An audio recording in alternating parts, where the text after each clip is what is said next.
I could do this all day. Part 3 of what I think that classic horror movie villains would be diagnosed with straight out of the DSM. As always, this is for educational purposes and not to say that people with these disorders will commit crime. So if you're gonna get offended, keep scrolling. A lot of people are asking for Margaret and Carrie White. Let's start with Margaret.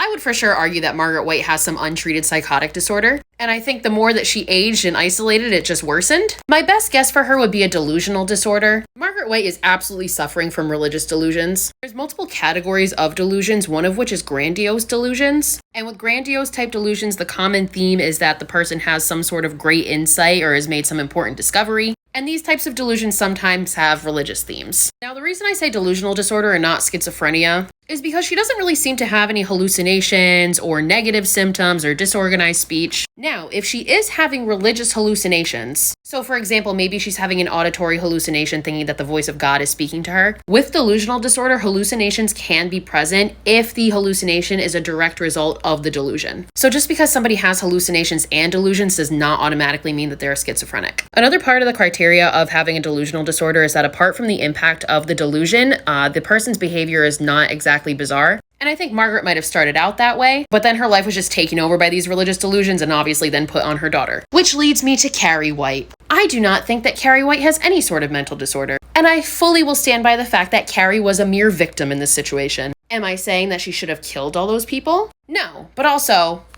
good for her.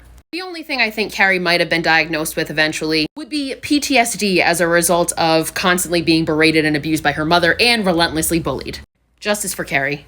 Norman Bates has dissociative identity disorder. This is a pretty obvious one. Dissociative identity disorder, also known as DID, was previously known as multiple personality disorder. So the criteria for dissociative identity disorder: disruption of identity characterized by 2 or more distinct personality states. The disruption in identity involves marked discontinuity in sense of self and sense of agency, accompanied by related alterations in affect, behavior, consciousness, memory, perception, cognition, and or sensory motor functioning. The second criteria is that there are recurrent gaps in recall of everyday events, important personal information, and or traumatic events that are inconsistent with ordinary forgetting. Obviously, Norman believes that his mother is still alive, which she is not, and it's actually him taking on her personality. But when he goes back to being Norman, he seems not to remember the acts that he committed while he was Norma. So that's where the alterations and gaps in memory come in. Individuals with DID also report perceptions of voices. So in the movie, when we were hearing Norma's voice, that's just showing us what Norman hears. I have not watched Bates Motel, so I am not sure about his backstory.